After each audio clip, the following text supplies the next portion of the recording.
Hello everyone, मैं आपके सामने फिर हाजिर हूँ एक और न्यू क्लास के साथ। 11th class. अगर आपने अभी तक सहाय सारण क्लासेस को सब्सक्राइब नहीं किया है तो प्लीज़ सब्सक्राइब कर लें। आज हम डिस्कस करेंगे फॉर्म ऑफ बिजनेस ऑर्गेनाइजेशन का last topic, private and public company क्या होती है, और साथ के साथ देखेंगे कि किस तरीके से किन किन रिक्वायरमेंट के अकॉर्डिंग किसी भी बिजनेस को फॉर्म किया जाता है। सो देखते हैं।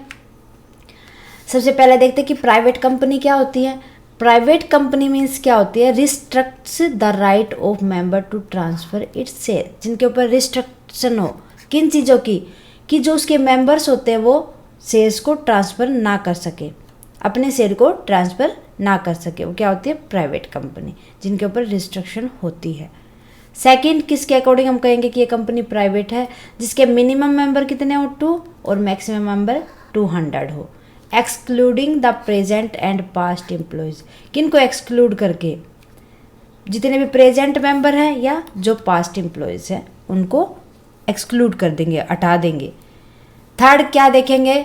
Does not invite public to subscribe to its securities. कि वो कभी भी पब्लिक कंपनी को, अपनी कंपनी प्राइवेटाइजेशन होगा जिस कंपनी का, जो प्राइवेट कंपनी होगी, अपनी सिक्योरिटीज़ को सब्सक्राइब करने के लिए इनवाइट नहीं करेंगे। मीन्स कोई भी पब्लिक कंपनी उनकी सिक्योरिटीज़ को नहीं खरीद पाएगी। It is necessary for a private company to use the word private limited after its name. कि ये एक ज़रूरी होता है कि जो प्राइवेट कंपनी होती है पीवीटी लगाए, प्राइवेट लिमिटेड लगाए अपने नाम के पीछे, तभी उसको क्या माना जाता है कि वो प्राइवेट कंपनी है। ओके। पब्लिक कंपनी क्या होती है?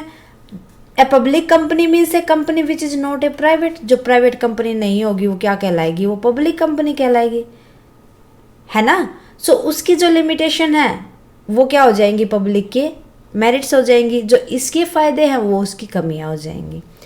अ public company means a company which is not a private company as per company according, किसके अकॉर्डिंग?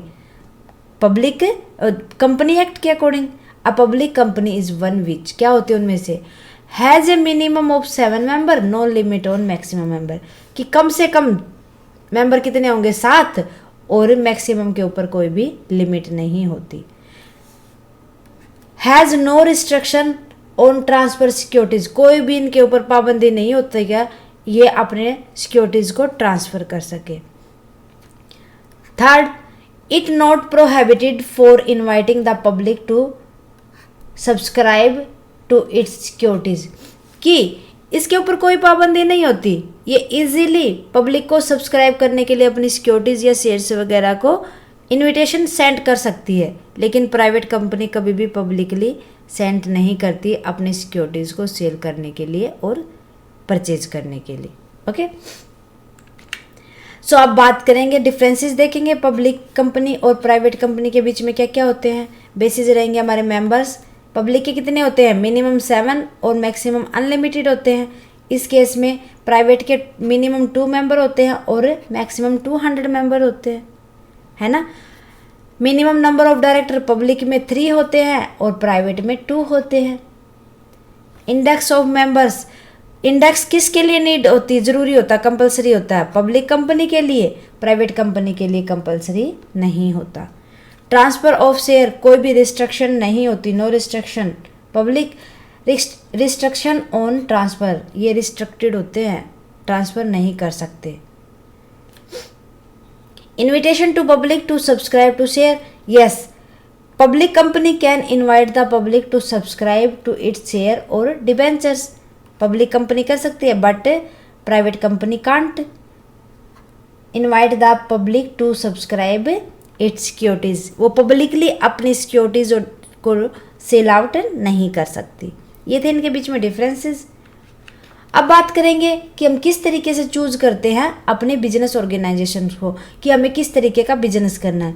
ये कुछ आपको फैक्टर दे रखे, इनके अकॉर्डिंग ही हम चूज़ कर पाते हैं कि इन फैक्टर्स का ज़्यादा कौन से फॉर्म को नीड होती है, किस में मोस्ट एडवांटेजेस होती है और किस में लिस्ट एडवांटेजेस होती है।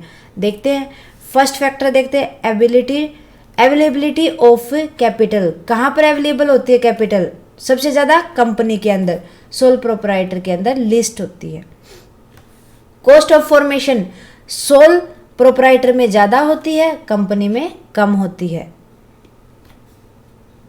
इजी ऑफ फॉर्मेशन, कहाँ इजी होता है? सोल प्रोप्राइटरशिप में इजी होता है, बट कंपनी में, इसमें ज़्यादा इजी होता है, कंपनी में कम इजी होता है।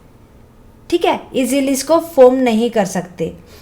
हाँ, सोल प्रोप्राइटरशिप को इजीली फॉर्म किया जा सकता है। ट्रांसफर ऑफ ओनरशिप, कंपनी के अंदर किसको छोड़ के?